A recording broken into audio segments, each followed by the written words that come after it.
Thank you Well, you so know, much for coming. Hang on, Gabe. Thank you all for coming tonight. We really appreciate everybody being here. I want to thank our speakers and our editor, Meredith Cummings, for organizing this program.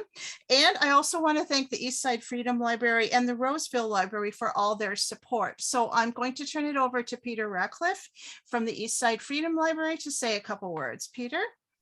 Great, thank you, Robin. And I welcome everyone on behalf of the Eastside Freedom Library. We are now almost 8 years old, and we have built a collection of almost 30,000 books focused in immigration, labor, and social justice movement histories. And we do a variety of programming in those areas, including this wonderful program, History Revealed, with our partners, the Ramsey County Historical Society and the Roseville Library of the Ramsey County Public Library System. We believe at the Eastside Freedom Library that if people are put in a position to be able to share their stories with each other, they will discover how much they have in common and move from that understanding to empathy, and from empathy to solidarity. So this year, our program with the Ramsey County Historical Society focuses on making Minnesota natives, immigrants, migrants, and settlers. Many of us are a little bit of all of those things. And we're delighted that you're with us tonight on St. Patrick's Day to hear the story of Jewish women serving the St. Paul community, Tikkun Olam. So thank you, Robin. Thank you all for coming. And I'm going to turn things back to my colleague, Robin Priestley. Thank you, Peter. Again, we are honored to be partners with the Eastside Freedom Library and Ramsey County Libraries Roseville. We're going on, gosh, it must be 6 or 7 years now with these programs, which are always very fascinating and a lot of fun to put on. So while you're all here, I know some of you may be members of the Ramsey County Historical Society or the Eastside Freedom Library. Our members make these programs possible. So if you're interested in becoming a member and supporting RCHS, please see our website at www.rchs.com. There are great benefits to joining, including the wonderful quarterly magazine that Meredith and our panel tonight did a great article on this topic. So this program is coming out of that article. And of course, I'll let them talk a little bit more about that. In April, we have some great programs coming up. So check out either our website or the Eastside Freedom Library's website for more History Revealed programs. As a reminder, please keep your microphones and personal cameras turned off during the program. You can put your questions and comments in the chat, and Meredith will read those out to our panel. And after the question time, we'll have some networking time, and you'll be able to turn on your cameras and microphones at that point.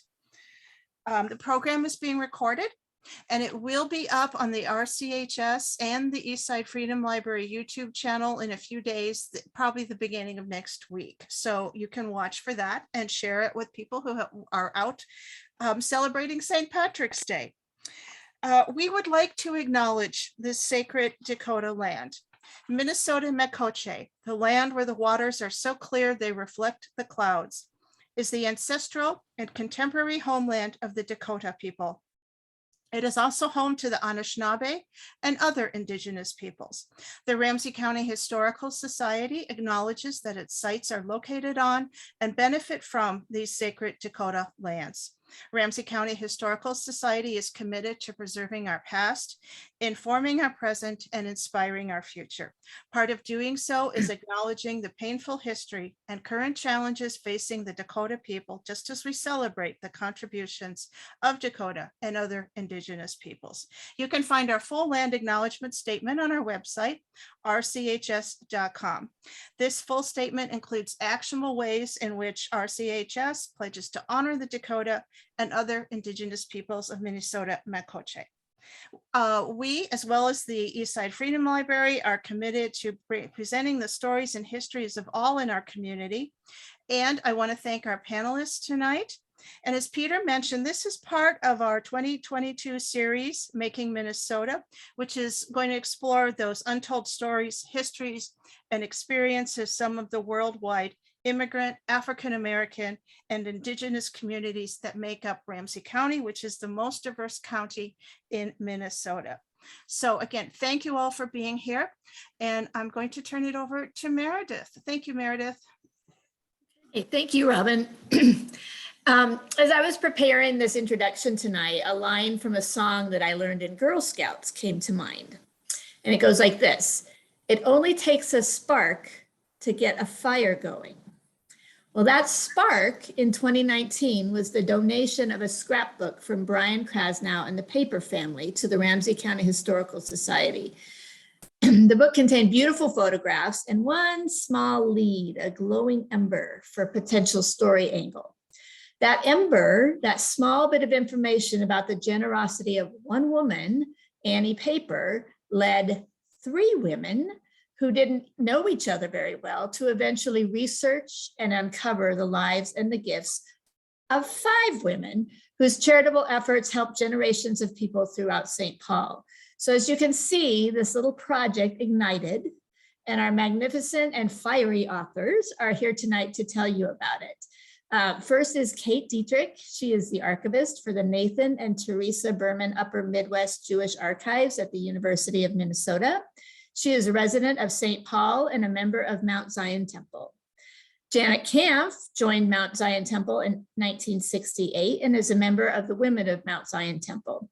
She is the past chair and the current secretary treasurer of Ryman, the Minnesota Jewish Arts Council. I hope I pronounced that right. And our final author who's going to start us off tonight is Gabrielle Horner, or Gabe. She is a descendant of Italian, German, and English immigrants to St. Paul and is a lifelong resident. She is also co-author of A Grand History, the Summit Hill Neighborhood's First 200 Years. So thank you all for your great work, ladies, and for taking the time to share with us tonight. And Gabe, it's all yours. Actually, it's all mine.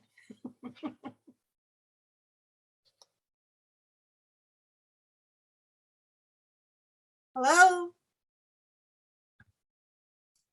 We can hear you, Janet. Okay. Can you see me? Yes. Okay. Good evening. The first Jewish arrivals in Minnesota were German Jewish men who arrived between 1850 and 1880, and they settled in significant numbers in St. Paul, Minneapolis, and Duluth. They were primarily merchants and manufacturers. Amelia Ullman was the first Jewish woman to record her settling in St. Paul. In 1856, a year after she debarked, there were enough Jewish men and women, 25, to form the Mount Zion Association, the first Jewish house of worship in Minnesota. It is now known as Mount Zion Temple and is located on Summit Avenue.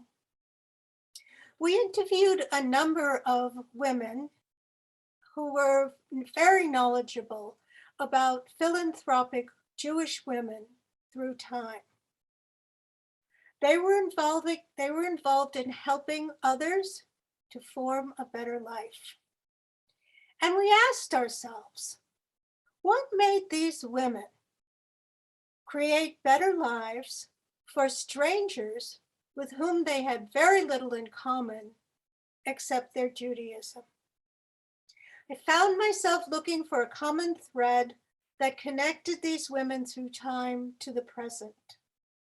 It was the commitment to Tikkun Olam. Tikkun Olam is a significant theme in Jewish tradition.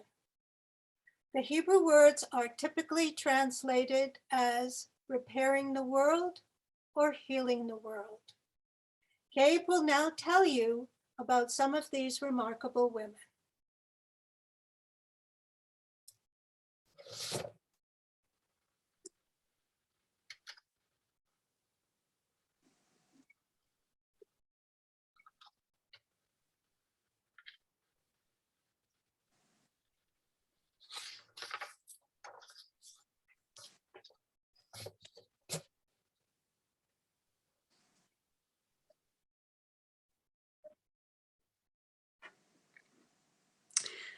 All right. Thank you, Janet. Good evening, everyone. So how does this project start? It all started in the fall of 2019 when I'm an amateur historian. I'm trained as a biologist, and a friend of mine who knows that I'm really interested in St. Paul history invited me to coffee with Meredith Cummings and Molly Spillman of the Ramsey County Historical Society.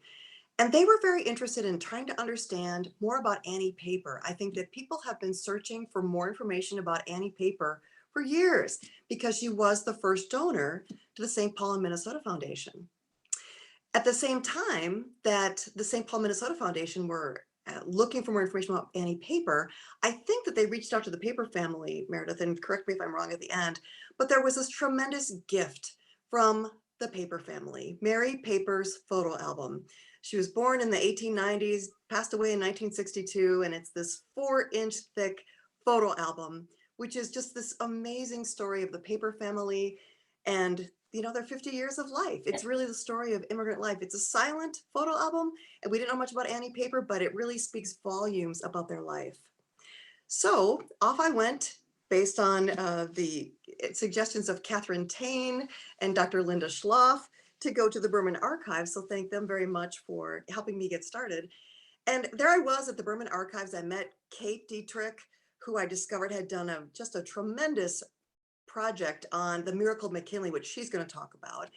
And I rediscovered the accomplishments of the St. Paul section, the National Council of Jewish Women. Many people know about these, but as someone who grew up in St. Paul, I did not know about these miraculous things that had happened in my community. And I was fascinated. So I cobbled together all this long list, and I called my friend Janet Kampf, who's a member of Mount Zion. And I said, Janet, I've got this incredible project. I think there's a bigger story here than Annie Paper. And Janet cordially agreed to participate, thank goodness, because she really brought a lot of discipline to our work.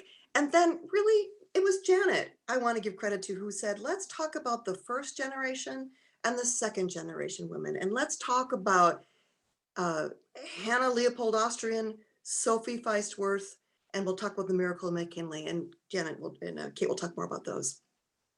It's also the story of Jewish immigrant life in the upper Midwest. I myself, my family arrived in St. Paul. The first immigrants were in the 1850s in England, and then in the 1900s, Germany and Italy. And I've just always been very curious about what their life was like in early St. Paul.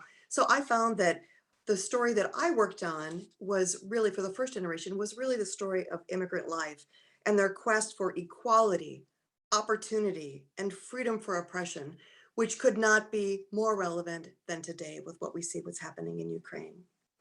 They say that pictures are worth 1,000 words. And so my presentation today is really more showing you a lot of photographs, things that didn't make it into our article. My main points are, what was the motivation for these women to do philanthropy? Why did they choose St. Paul? Why did their families choose St. Paul of all places? And focusing on information that was not in the article. All right, next slide.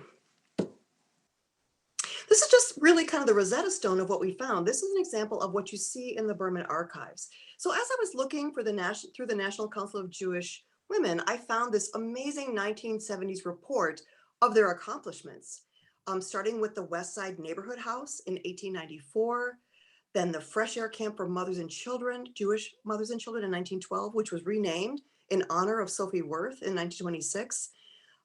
We never really understand what the connection was between the St. Paul Maternal Health Clinic from 1932 and Planned Parenthood. That's really a topic for future research. I was not able to find that. Kate's going to talk about the miracle of McKinley. And then really, when I got to the point of the 1970s with the NCJW continuing their work to settle immigrants and teach English to those who wanted to learn with Soviet emigres, I called Janet and I said, we've got a big story here. Next slide. So to begin, the first person who's probably the most well-known and the most that we know about is Hannah Leopold Austrian. Pictured on the left and right, these are both images from the Madeline Island Museum, where the Austrian family lived from 1849 till 1869 when they came to St. Paul. I believe the photograph on the left was probably taken at her anniversary, their 40th anniversary in 1899. Her husband Julius died in 1891. So that, I think that's the most well-known photograph. And then here on the right is just a beautiful description, beautiful photograph of Hannah. And I'm going to read something that a reporter wrote about her in 1910, the year of her death, in the American Israelite. We don't have any records of Hannah's voice, what she said. There's only accounts of what reporters were observing about Hannah. So this is what a reporter said in 1910. He was visiting a summer resort near Lake Michigan that catered to Jewish families. Quote, among the guests at the hotel, I noted Mrs. Hannah Austrian of Chicago. She'd moved there in 1901 to be with her daughter Rachel, who for years was an active charity worker. She's now past 80 years, is in the possession of all her faculties. It is indeed a pleasure to talk to the old lady about the good old days long ago. She was happiest when in attendance at the services and is a living illustration of the good old mothers who helped to build up the Jewish American life. So Hannah was extremely well known. I don't think that really describes her very well, but she was a very important person in the Upper Midwest. So next slide.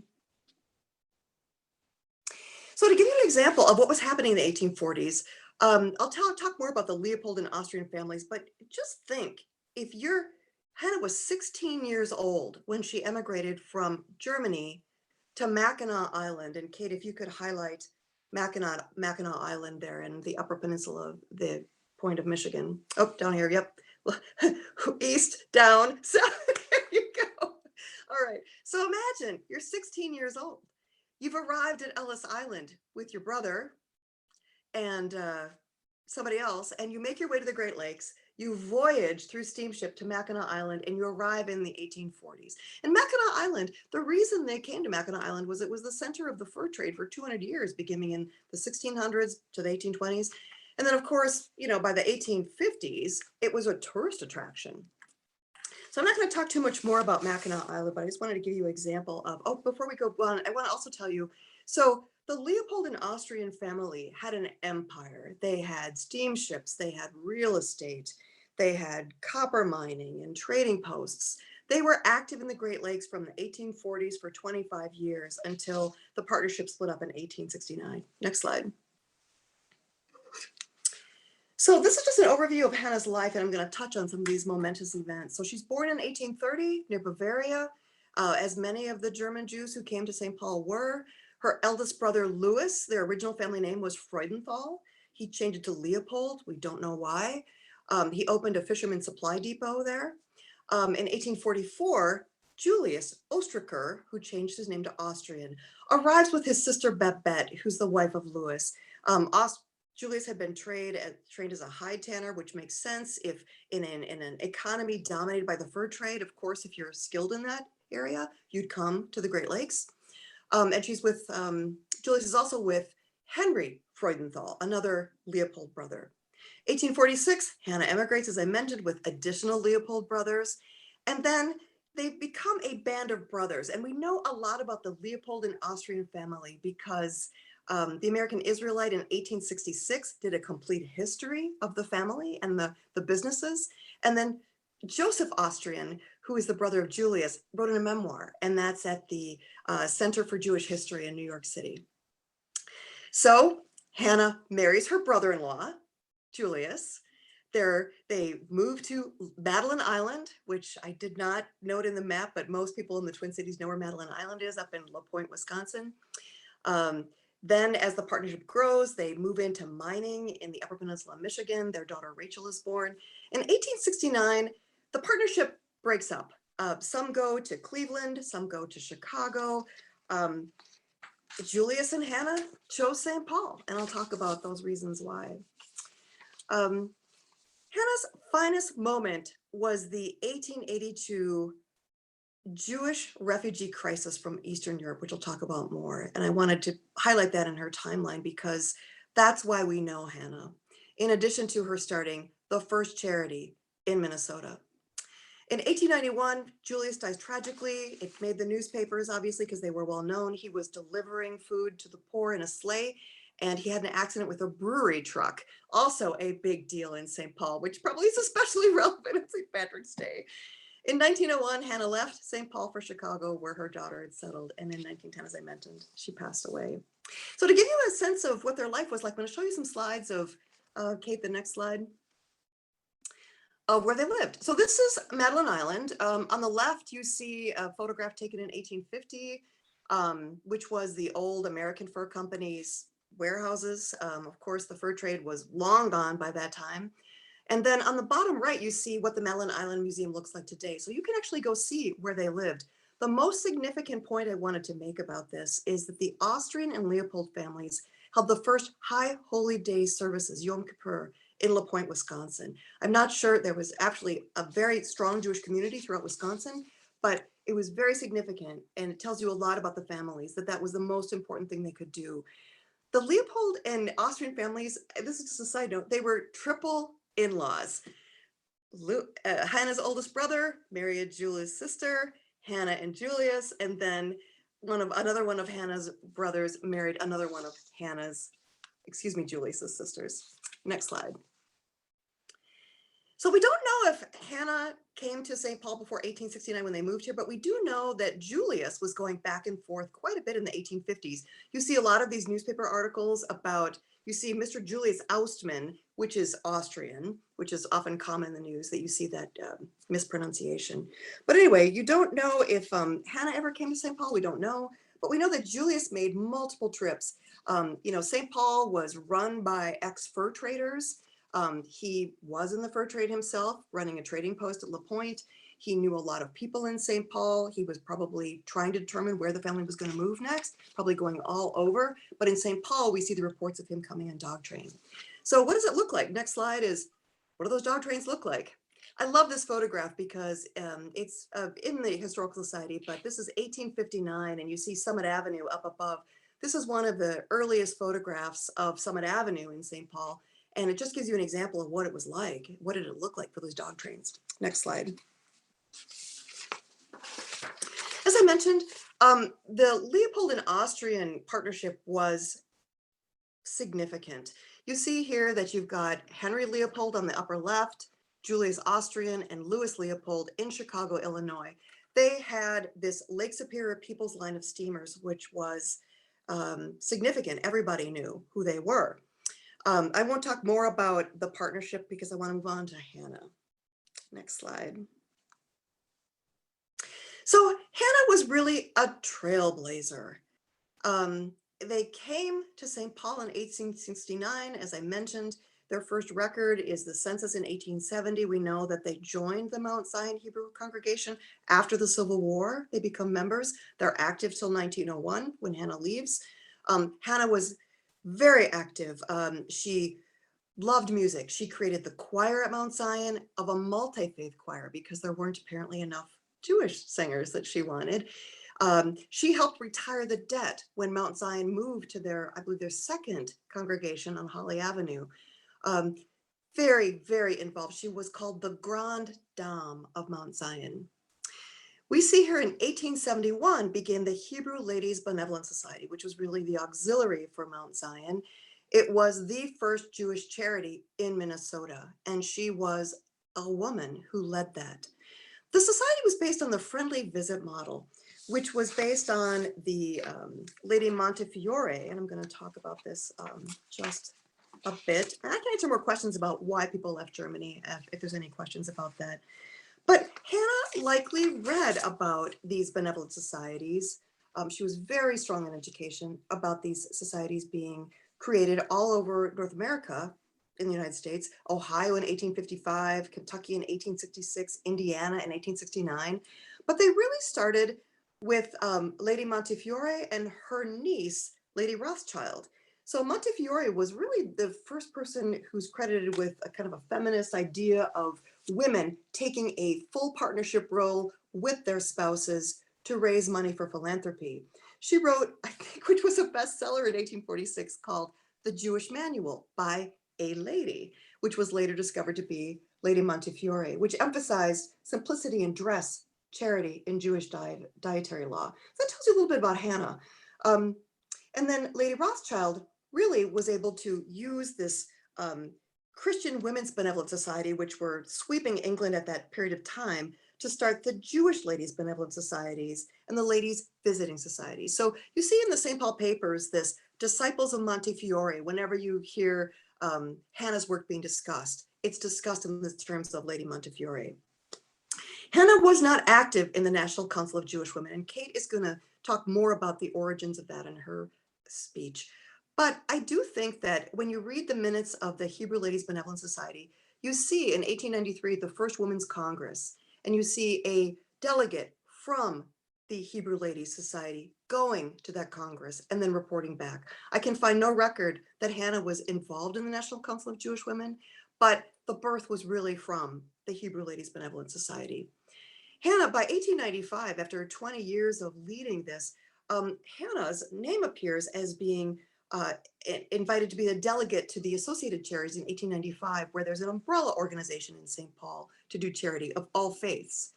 And then in 1898, you find out that half the charitable money expended in St. Paul was raised by the Jewish community, not by Hannah herself, but as part of, they, obviously said the Jewish community. Hannah's finest moments, as I mentioned, is, which I'm going to talk about next, is really the zenith of her, what she's probably the most known for, which is in 1882 with the Eastern European refugees leaving. And I don't want to touch on that too much because actually some of the things you read about it are so horrific that I don't, it's very difficult to talk about, particularly right now. But anyway, so prior to the Eastern European refugees, the Haiti's Ladies Benevolent Society was based on the self-help model of aid, comfort, relief to sick and distressed people through membership and donations. The minutes are like, we visited the Bludel family and gave them $5. Finding them needing, we gave them $5. So that's what the minutes were, is that the ladies would be dispatched to families that they felt were in need, and someone would volunteer to go see them and then use the funds that they'd raised to help them. Next slide.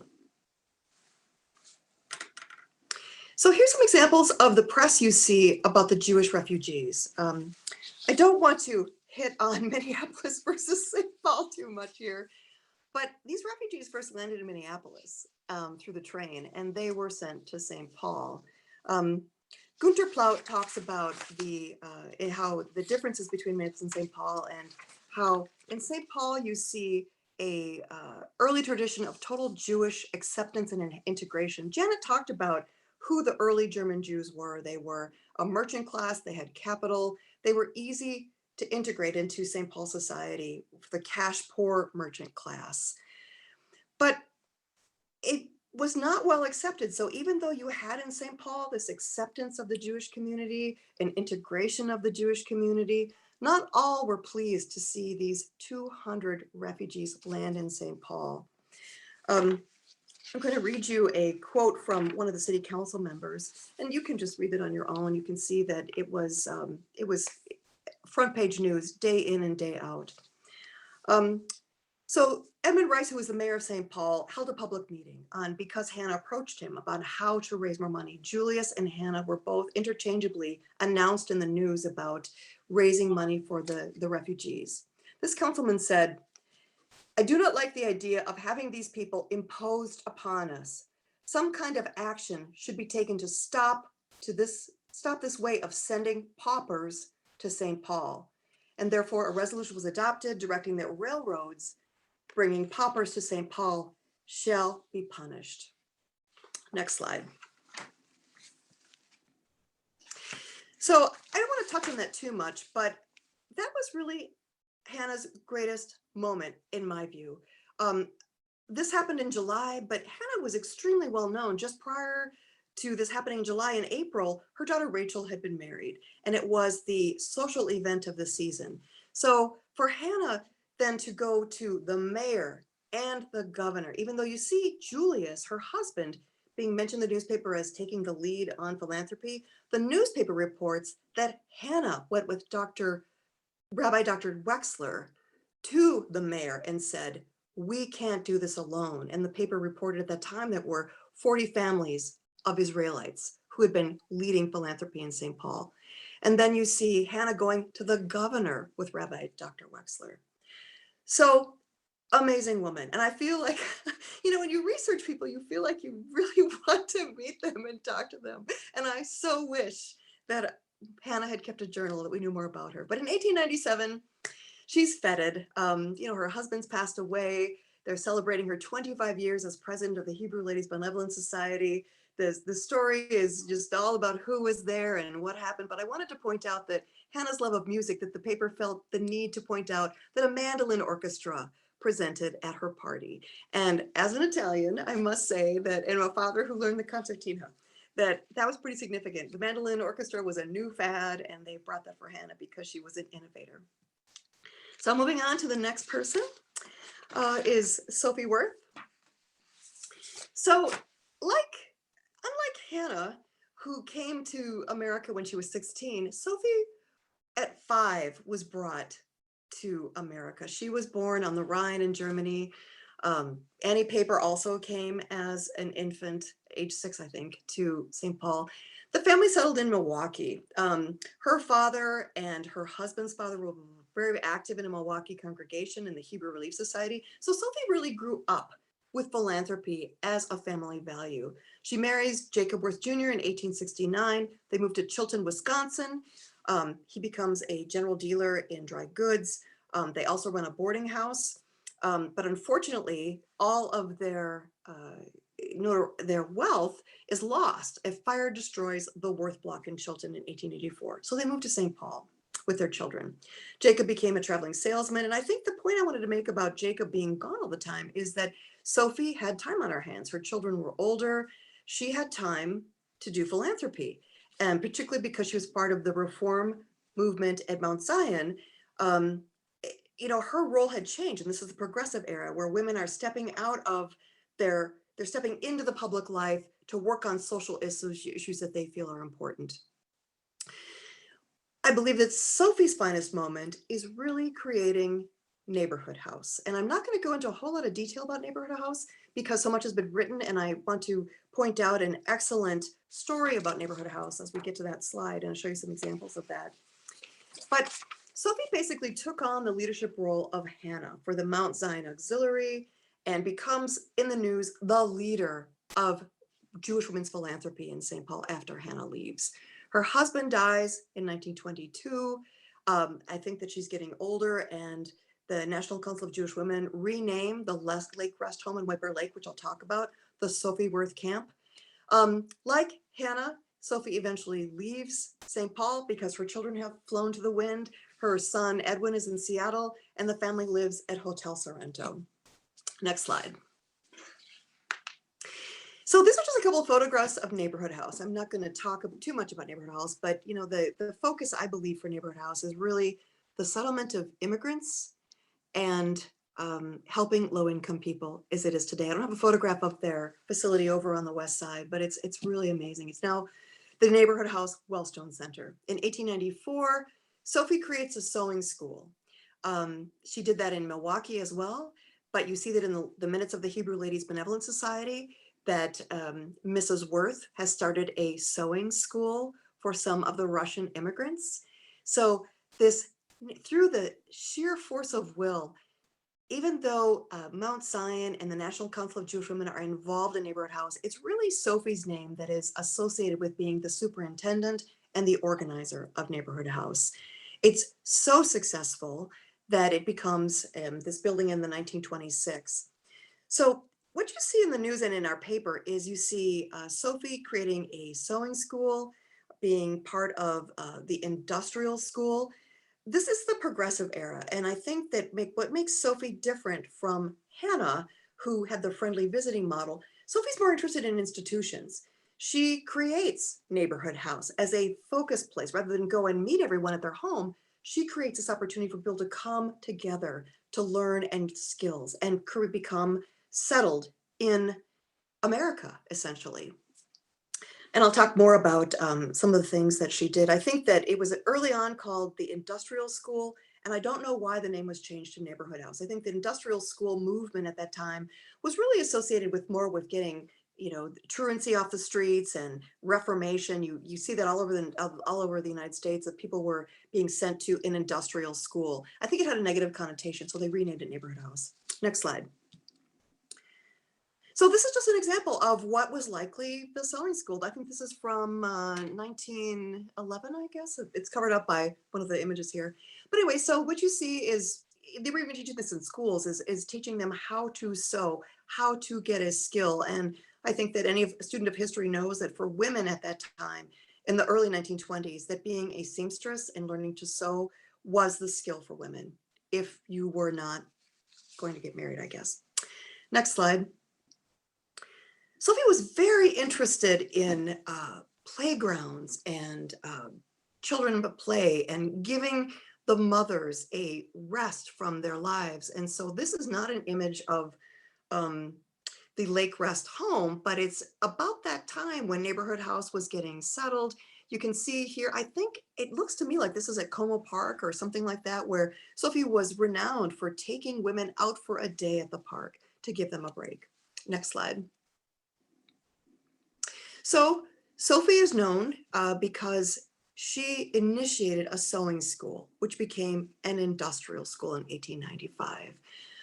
You see at the very bottom of this social life, if Kate, you could point that out, the members of the Jewish Industrial School will picnic today at Como.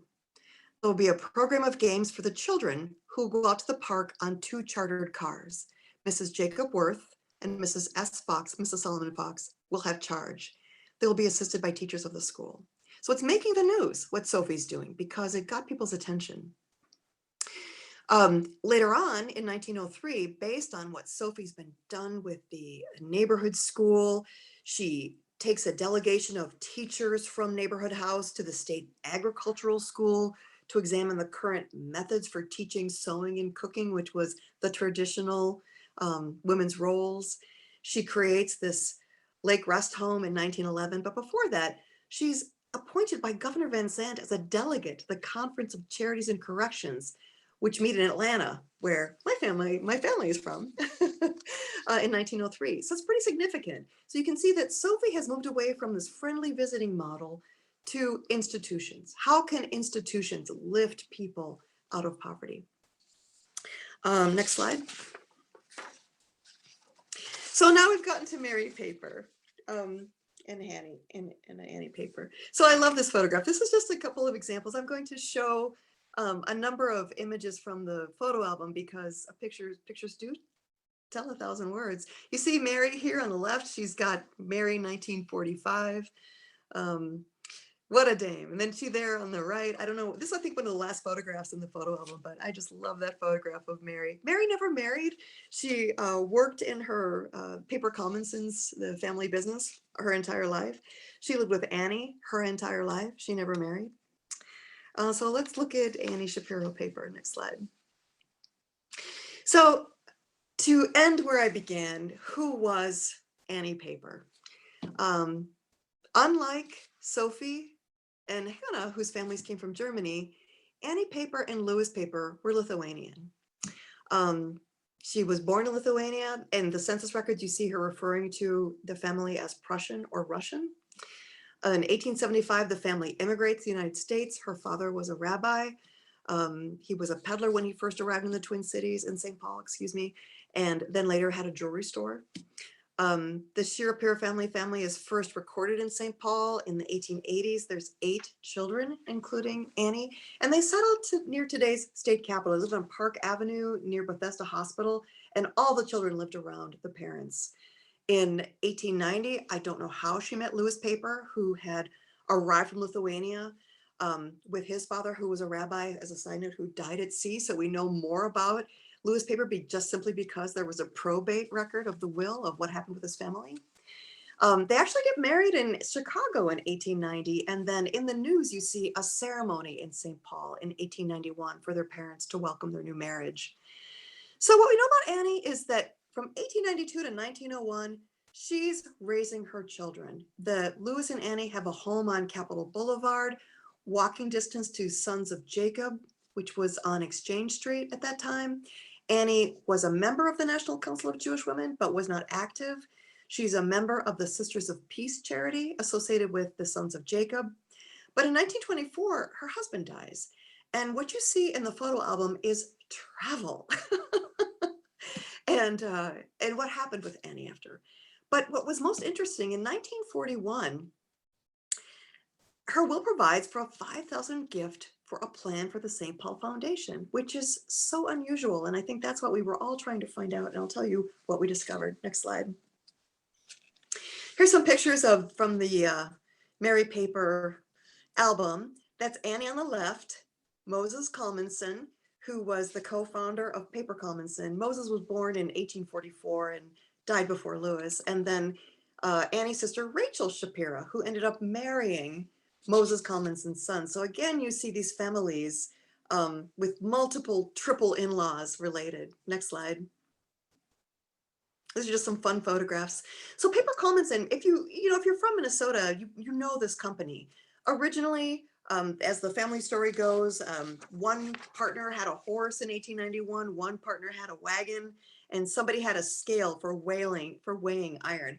So why here? Well, the railroads were here. And so there was a lot of scrap iron.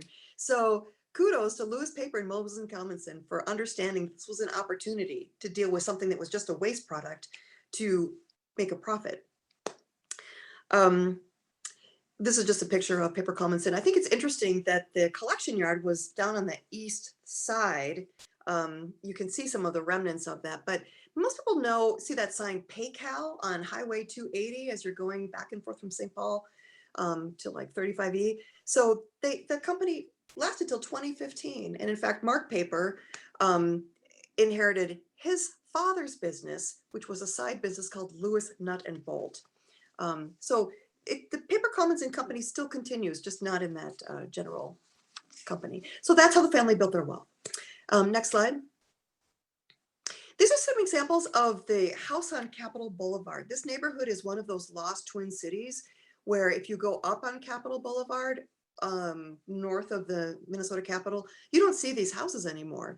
You see parks and open space, but they lived here for many, many years. You see the photo on the left is Mary Paper with her mother, Annie. I think they were likely volunteering for the Red Cross. And then on the right, you see Annie and Lewis. This was prior to 1924. I think that's their first grandchild. Next slide. A lot of the pictures we see of Annie Paper, she is not smiling. If you look at the St. Paul and Minnesota Foundation website, you see some pretty stern photographs. And Mark Paper talks about meeting his grandfather when he was a little boy when he's 9 years old. And he said, my grandmother was very stern, but she looked like a lot of fun. Look at her in Miami in the 1930s there on the left. Look at her smiling in 1915, swimming. And then there she is in Egypt. I love this photograph. Next slide. Here's some other images of Lewis and Annie. They were already traveling. I believe this, you can see in the slide, it says West Baden, 1915. Of course, Paper Colmanson was very successful at that time. And then towards the end of her life, this is 1933, Annie died in 1944. This is her house on Summit Avenue. So after the family left Capitol Boulevard, her children moved to West River Road and lived almost next to each other. And Annie and Mary lived, just a little further east at this home on Summit Avenue. So there she is with her grandchildren. And I think that Brian Krasnow knew Buddy, and it's just always important. I think one key point here is to interview people who have a story to tell, who came and lived in a place their whole lives and are an important part of the story of a place, to interview them now before they're gone. Next slide. Little editorial comment, I guess. So this is my last slide before I turn over to Kate. So to end where we begin, why did Annie Paper give the first gift to the St. Paul and Minnesota Foundation?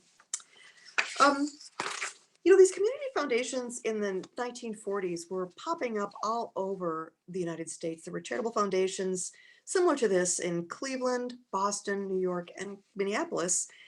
And in 1940, the business leaders came together that how can we raise private money to augment public funds, given how public funds were so diminished after the 1930s.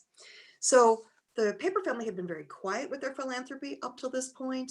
I think that people knew about them, but no one really did until, boom, in 1944, sadly, Annie passes away, provides the first gift to the St. Paul Foundation, and it's significant news.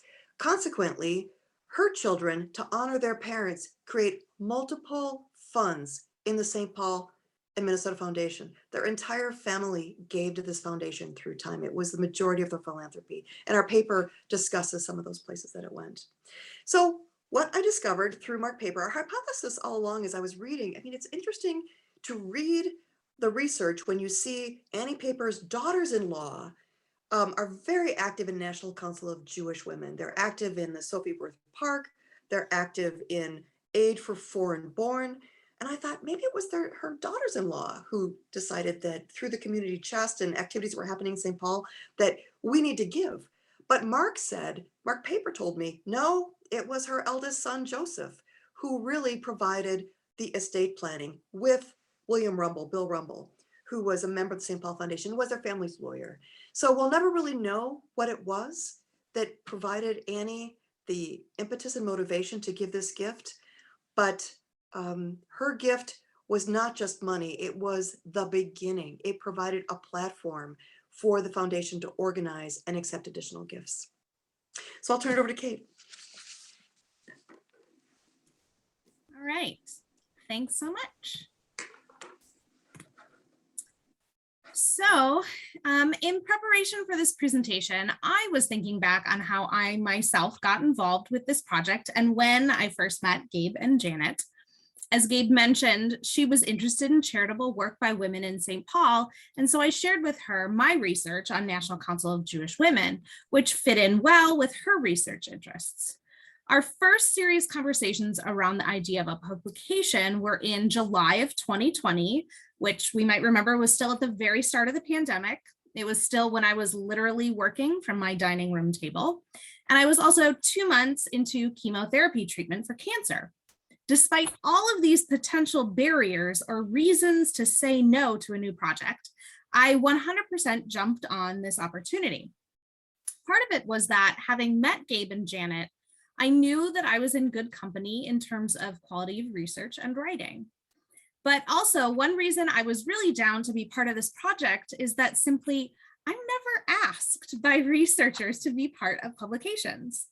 My role as archivist is that of facilitator to research. And because of that, I'm not usually perceived as a researcher or writer myself. But the reality is that I'm doing original research all the time alongside all of my other responsibilities. And so I totally jumped on this opportunity. First, I want to take a quick moment to talk about what I do as an archivist and about the collection that I am in charge of. So I'm the archivist for the Upper Midwest Jewish Archives, which is just one of 13 distinct collections of archives and special collections at the University of Minnesota. The collection documents the lives of Upper Midwest Jewish communities from the mid-19th century to the present. Materials include books, institutional administrative records, synagogue records, rabbi papers, family papers, correspondence, personal publications, scrapbooks, photos, moving images, and more. We house materials related to Jewish communities throughout Minnesota, North and South Dakota, and Western Wisconsin. The role of the archivist for the Upper Midwest Jewish Archives encompasses many aspects of work and includes actively curating the selection, acquisition, and management of materials, arranging large and small archival collections and preparing finding aids to make collections searchable and findable online, providing consultation and research services for faculty, students, and public researchers, and conducting outreach through presentations and exhibits, as well as hands-on instruction. My job is really fun, super multifaceted, and I really like what I do. I'd never actually been asked by someone coming to research to actually be part of their publication before, and I found that really interesting.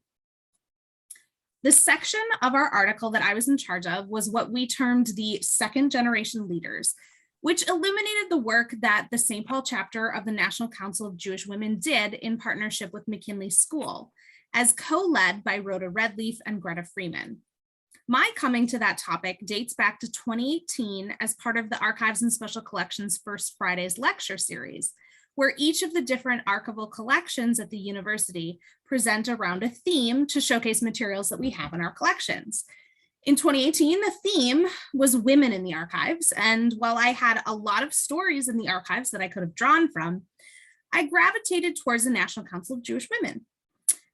Also, a note before I dive into sharing some of the primary resources. Some of these documents that I share are going to use outdated language, and I will be quoting from the original language in the document. First, let's begin with a history of the National Council of Jewish Women and who they are. Founded in 1893, the National Council of Jewish Women, or NCJW, is the oldest Jewish women's volunteer organization that's been at the forefront of social change for over a century. Inspired by Jewish values, NCJW takes a progressive stance on issues such as child welfare, women's rights, and reproductive freedom. Through the years, NCJW provided training, education, and shelter for young immigrant women, advocated for child labor laws, arranged childcare for immigrant families, and provided services to help the disadvantaged. The St. Paul section often worked in coalition with the Minneapolis section, and in June 2016, the two sections merged to become NCJW Minnesota. Women in the United States have a long history of volunteering for various reasons. The time period I'm focusing on here is the mid-1960s, which was a time when only around 35 to 40% of women were participating in the labor force, either part-time or full-time. Women that did not work were doing so for various reasons. Many were busy raising families. Some of these women, those who had the luxury to not have to participate in paid labor, spent time volunteering with various organizations. Many women took their volunteer work seriously and with vigor. In Wendy Kamener's book, Women Volunteering, she rightly points out that, quote, at a time when marriage and motherhood were a woman's only true calling, volunteering was a bold and liberating step out of the home and into a working role in the community. We forget that volunteers were once troublemakers and pioneers. Volunteering during this time was seen as the realm of women, and many times they organized what were seen as women's activities, fundraising events with things like galas and teas, or putting on rummage sales or fashion shows. But when you look into the sheer amount of funds that the organizations raised, the power of volunteers was nothing to disregard. These women, while not participating in the paid labor force, were still making financial and social differences in their communities by the work they were undertaking. So how did the, quote, miracle of McKinley begin? It began with Lyndon B. Johnson's so-called War on Poverty in January of 1964. This was an effort to combat the growing rate of poverty, which at the time hovered around 19%. The Economic Opportunity Act of 1964 allowed funds for community action programs geared towards eliminating poverty. This initiative was right up the alley of NCJW, as we see here in their mission statement, which includes a quote from the Talmud, quote, "Do not separate thyself from the community's welfare." And so the St. Paul section of NCJW began making plans to do their part. In the May 4th, 1964 board meeting minutes of the St. Paul NCJW, quote, "The board wholeheartedly recommends that the general membership, out of council's continuing concern for youth, approve in spirit and detail the program being formulated by council and the Department of Education for a preschool in disadvantaged school areas."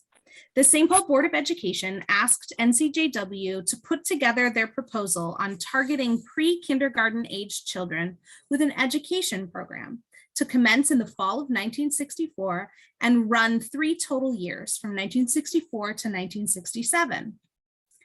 The program proposal notes, quote, "The St. Paul Council of Jewish Women has taken as a project for support, both through financial aid and personnel assistance, the improvement of educational opportunities for children living in disadvantaged areas.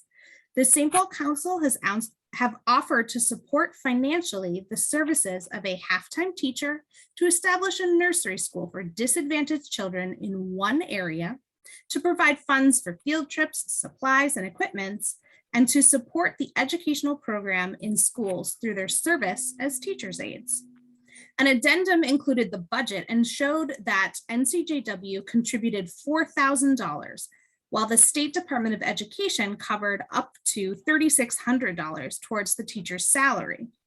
In other words, NCJW paid for over half of this 3-year program in St. Paul Public School. The idea was that around 100 children would be eligible in the targeted area. Each child would attend 2 sessions per week, and Fridays would be for evaluating meetings.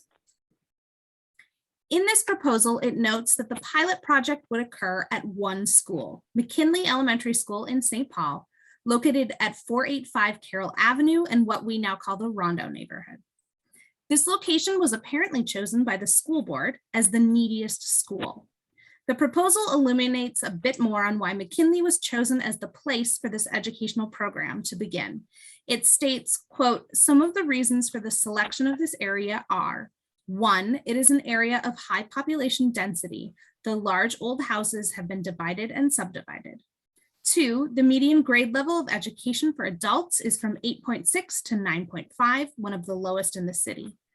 3, there is a high concentration of racial minorities, primarily Negro. 4, the median family income is the lowest in the city, being from $4,200 to $5,200. 5, the percentage of families receiving public assistance is very high," and it goes on and on. And at this point, I want to take just a brief sidestep and talk about the racial dynamics that are coming into play. Because here it becomes clear that by going to McKinley, we have white people entering into a majority Black school. So let's talk about the power dynamics of that. When I interviewed women who were involved in the McKinley project, I asked them, did anyone question this setup of Jewish women going to teach young Black children? And they all said no. And this could hinge upon a few things.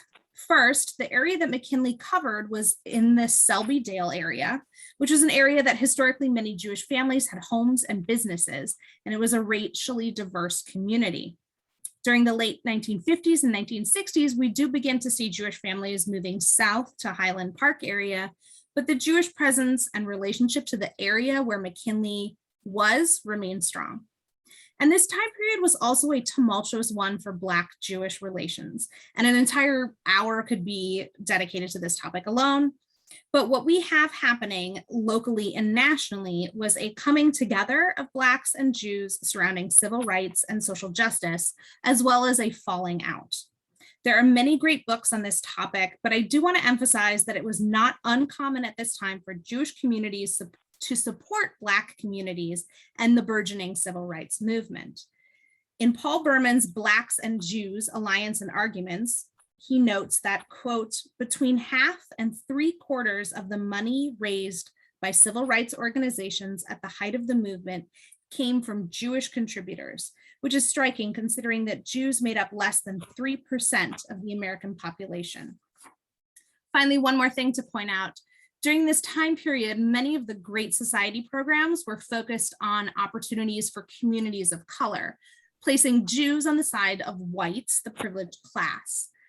For a minority group with a history of persecution to now be placed with a majority in this binary system, perhaps some Jewish guilt came into play as they looked to reach across the divide to help other minority groups. Clearly, this is a complicated relationship and I could go on, but I did want to touch upon the racial aspects of these white Jewish women entering a predominantly Black elementary school. So back to McKinley. The St. Paul School Board officially approved the proposal put forth by St. Paul NCJW on July 22nd, 1964. And in the fall of 1964, volunteers from the membership of the St. Paul section began the program with the assistance of the appointed teacher and support of the new principal. 2 co-chairs were appointed from the NCJW membership, Gretta Freeman and Rhoda Redleaf. Rhoda was an educator, a professional teacher, and former director of Macalester College's nursery school. Volunteers signed up to give their time, and orientation was then provided to all the women, and they were given a crash course in child development. Guidelines were handed out to the volunteers as well, which is evidenced here. Number 5 is my favorite. Good grooming is important. Slacks should not be worn. I'd be in trouble. Here we have a flyer that is calling for volunteers for the NCJW membership with a headline of Help Wanted, with a background of Help Wanted ads. But of course, this flyer, Help Wanted, is for a volunteer position, and it's surrounded by paid positions. What do we think this says about the ways in which these women approached their volunteer work? Did they see this unpaid labor as just as valuable as paid labor? Were they quote unquote just volunteers, or was this like a job to them? The flyer goes on to say, experience unnecessary, qualifications, enthusiasm, and a warm heart. Rewards, huge. The qualification was kindness. The pay was not monetary, but in a feeling of making a difference. It then lists things that they were looking for to outfit the classroom, the first being dolls, Negro especially. And here we see that volunteers are clearly conscious of the fact that a large portion of the students that would be attending are Black. The desire to have Black dolls present for Black children points to one of the curriculum plans for the school, which was to develop a positive self-image. The project was off to a great start. The children were engaged in learning, the parents became involved and interested, and attention came flooding in almost immediately. Newspapers from the American Jewish World to Minneapolis Tribune to the Pioneer Press all wrote about McKinley. Various local organizations reached out to learn about the project and how it was structured. But more than that, the project gained national recognition and influence. In late 1964, as the McKinley Project began, a group of people in Washington were getting together to create the Head Start program, which would launch in 1965. Knowing that Vice President Hubert H. Humphrey was involved in issues of education and anti-poverty, writer Irvin Ruddick of the Minneapolis Star and Tribune wrote to Humphrey to tell him about what he coined, quote, the miracle of McKinley School. Irvin spoke of the impact and structure of this successful project and suggested if Humphrey's interested, he should reach out to the two co-chairs, Gretta Freeman and Rhoda Redleaf. And Humphrey wrote back, quote, my dear friend, and thanks Irvin for writing. That same day, he reached out to Gretta to learn more. So in January 1965, the St. Paul section of NCJW sent a 9-page report to Vice President Humphrey, as well as to Hyman Bookbinder of the Office of Economic Opportunity. And again, these are the people that are involved in putting together the Head Start program, and they had very little evidence to how existing programs should work. And here we have the St. Paul section giving them the outline of the McKinley Project to help them as they structured Head Start. The National Office of NCJW was mostly interested in what was happening in St. Paul and reached out numerous times. The October 1965 issue of the National NCJW publication showcases McKinley along with other NCJW organized pre-K programs around the country. It states, quote, St. Paul's successful experience may well have also affected the entire National Head Start program. For both Vice President Humphrey and Anti-Poverty Director Sergeant Shriver's office asked for reports on its progress while writing the federal legislation, which has now made Head Start an ongoing year-round project. The 1964 school year at McKinley was a success. In the remaining 2 years of the 3-year program, the children attending increased, the numbers of volunteers involved increased, and the impact continued. Parents spoke to behavioral changes, and kindergarten teachers noted how those who were involved in the pre-K program did indeed seem to have a leg up.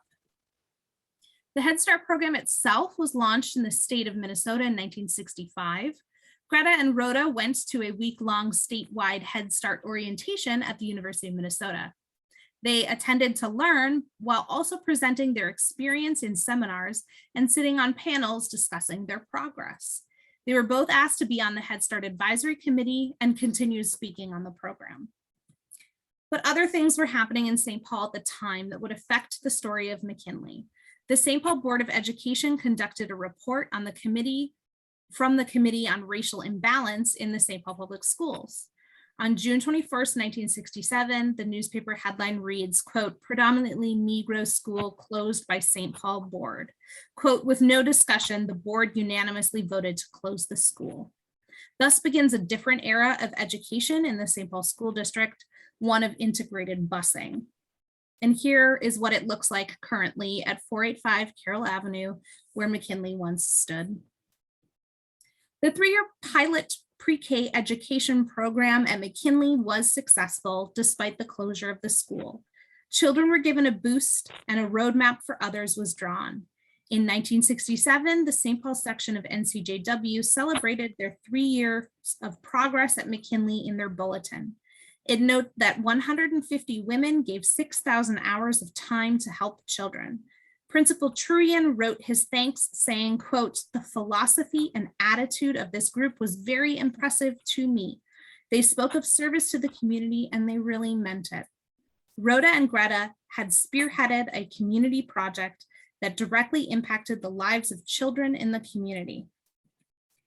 The St. Paul NCJW section, of course, continued on with various social service projects, and they are still in existence as women continue volunteering their time, enacting change in the community.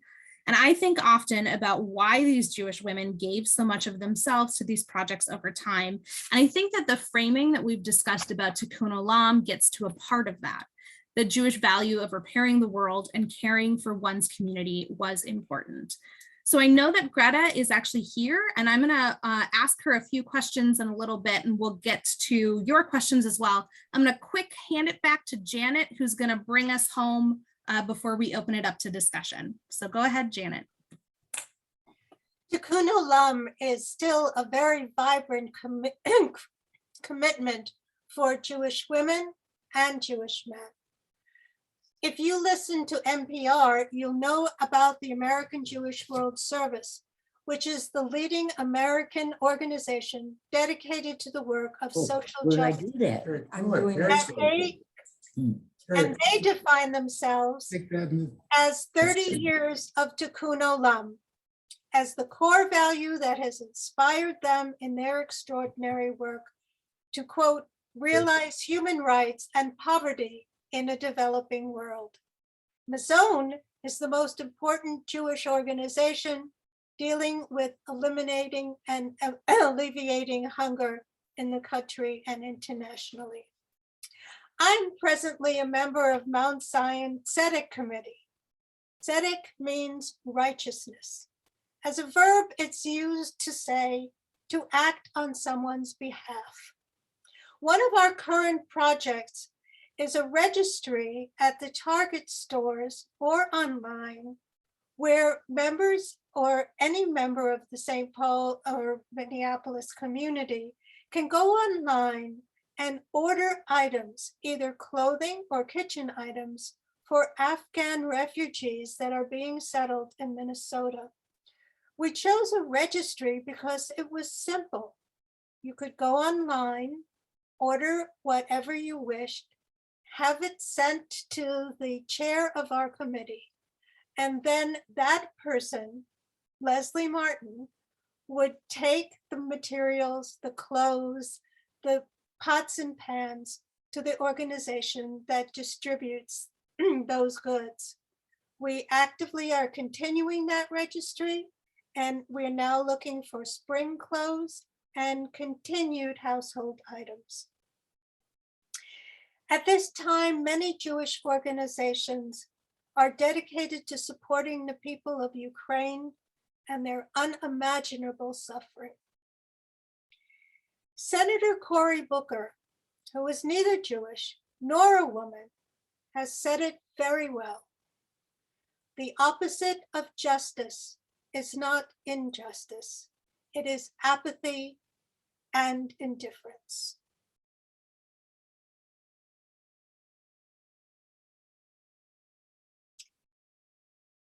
Kate? So yeah, do we want to, we've got Gretta here. I believe Rhoda was also invited. I don't know if she was able to make it, but Gretta is here. And I just wanted to ask Gretta, you know, what is your biggest, most memorable memory from that time about the work that you did with McKinley? First of all, I have to tell you part of the history of NCJW at that time, which was ready to disband for various reasons, because they are based on community service and public affairs.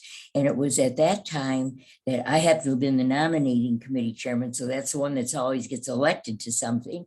And it was at that time the war on poverty started, and they were looking for, they went to Council of Jewish Women in New York, the office, and decided that the children should have a program that they named Head Start. It was part of war on poverty, and the popularity, of course, of children was paramount. And for whatever reason, St. Paul was picked as one of the pilot project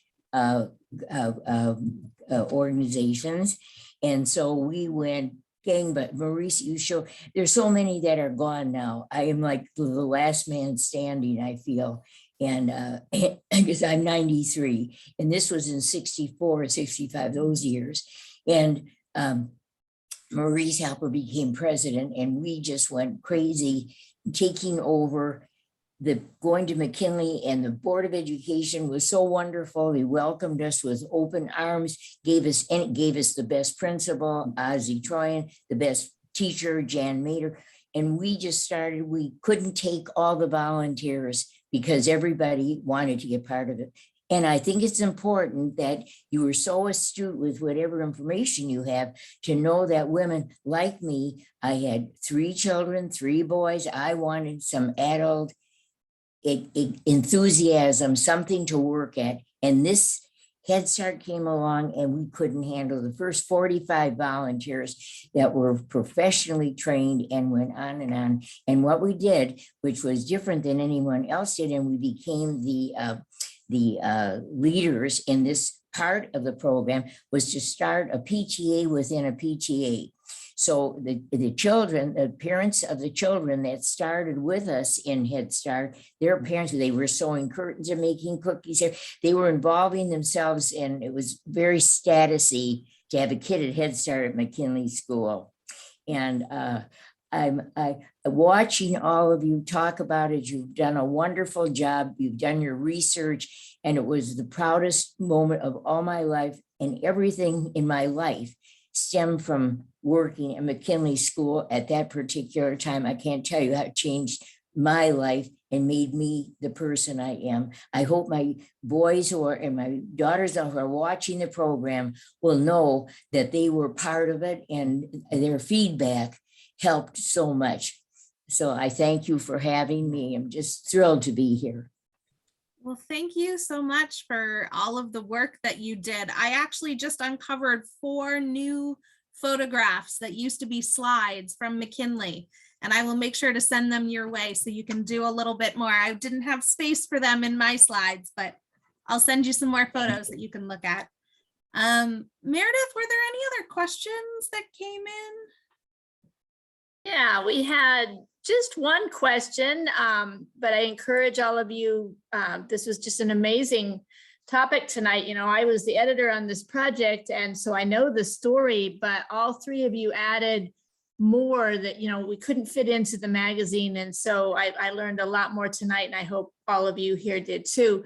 We had one question from Brad early on, and here's what he says. He said, I have always found it interesting that there are 4 I'm going to say this wrong, Bet Kebarat Jewish cemeteries on the St. Paul's East Side.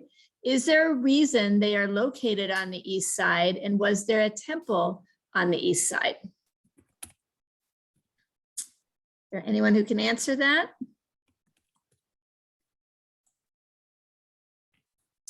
So I can't really, but what I am going to do is I'm going to throw in the chat. I actually did a project where I mapped all of the synagogues in Minnesota with a timeline slider, so you can see at a certain time where synagogues were located. And I also mapped cemeteries. There's no timeline slider for that because mostly when you establish a cemetery, it doesn't move.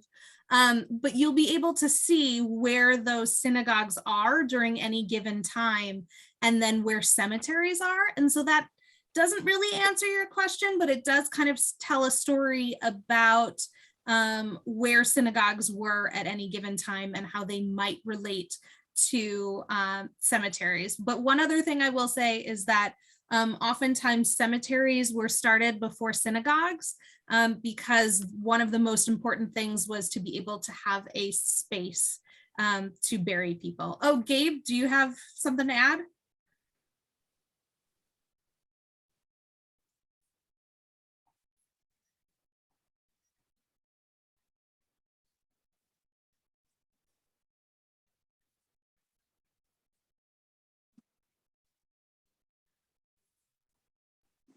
Do you mind if I step in? This is Linda Schlaf. Yes, I Linda think will Linda know. Schlaf is going to speak Yeah. too. I'm going to defer to her if she knows. Well, I Linda, don't were you think going to say there's any something, connection at all. Dr. Schlaf? I mean, the fact that No, well, I can take a stab the at it. fact that all the So Jews. I do know in reading about this, so the Gabe. Austrians joined Mount Zion in 1860. Oh, go ahead, please, Dr. Schlaf, yes. Well, as far as I know, there is no connection. There probably was empty land available, and Jewish people took it. There's no reason why all these cemeteries, Jewish cemeteries in St. Paul, should be on the east side. Just as there's no Just tell me if reason you want me to speak. why Temple Israel should have not one but two plots, not at all close to the temple itself. So I just want to also say, Kate, that I think you did a brilliant job in giving us some of the background of the civil rights movement and Jews and Blacks in that endeavor. Yes, you broadened the whole endeavor of National Council of Jewish Men. And the only other thing I wanted to add to Gabrielle Horner's talk was that I noted that early on, the Hebrew Ladies Benevolent Society, before they did friendly visiting, were active in making sure that there were no Jewish orphans in non-Jewish orphanages. They made sure that they were sent to a Jewish orphanage, I think in Ohio. So they were always active in Jewish causes, these women. Oh, and lastly, Sophie Wirth, she traveled by dog sled all the way to St. Paul from where they lived in Wisconsin. It just shows you what sort of woman she was. Right, Yes. yep. Thank you. I saw there was someone's hand up at one point. It's down now, but did someone have a question that they wanted to ask?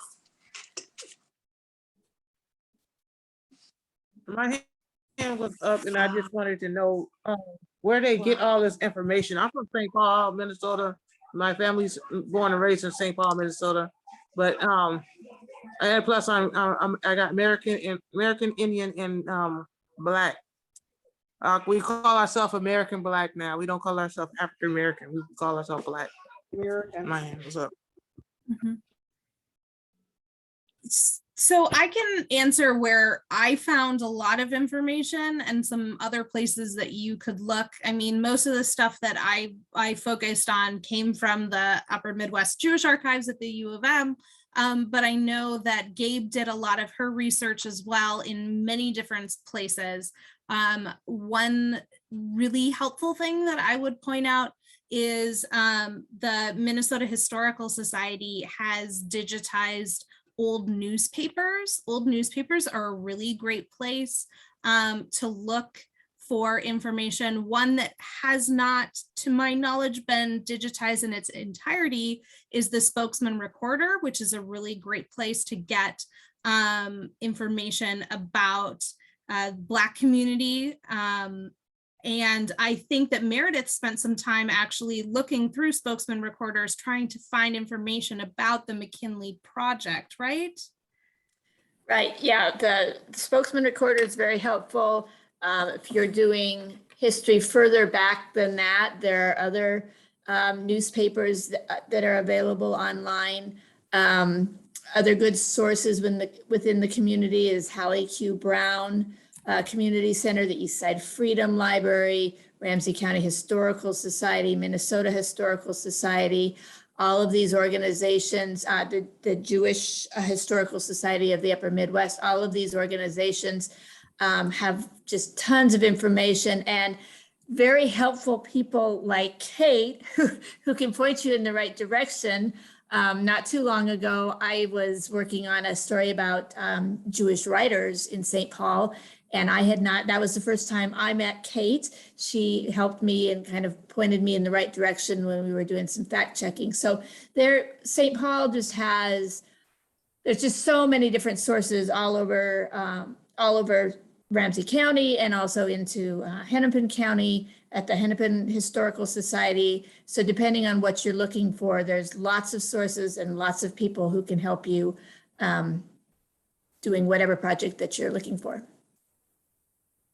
Oh, because I was just saying that, like I said, I'm from Minnesota. My granddaddy was the architect of the Capitol. My great granddaddy was. And so I was just in these papers and stuff, sometimes and people of color, or what I want to call us, American Black people, they don't get the real down true, like Target Jacks and stuff like that. And it's because sometimes they don't want to listen to the real thing or hear something that they don't like the all in our culture. We've been taught that for people of color, that's been like you've been saying that about the schools and stuff like that, little school and stuff like that. We've been taught that that the Black Panthers had their hand in some of that stuff that people don't want to say, or we have a different way of thinking or seeing things than some other people do that writes this stuff or hear this stuff. It's because people want to hear what they want to hear. And then not you, but I'm just saying like the state and stuff, and they got these little words that they want to use and stuff, and they never want to put in what we have to say, the right things that we have to say. They always want to cover it up. So one thing I actually wanted to expand, so a lot of my research I did was back in 2018 for part of this presentation. People were really interested in the story of McKinley, and how one way that I wanted to expand research was to actually find some of these students who went to McKinley to get those voices. And I actually talked to Meredith about expanding that research into a publication.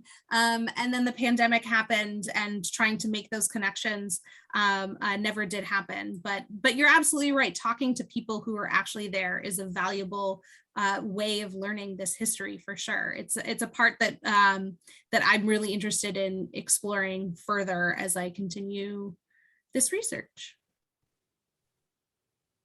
Okay. Any other questions or comments from folks? I know there's some interest in the target registry, and some additional information has been added online there, so you can find that information there. And if there's any more questions? Robin, you want to finish it up then?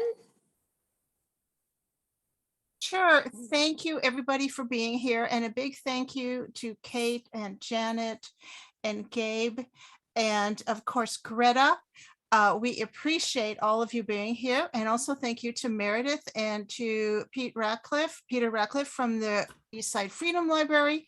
I'm going to turn off the recording now, but please come back to another program. Again, check out our websites for those. We'd love to see everybody again. So hang on okay.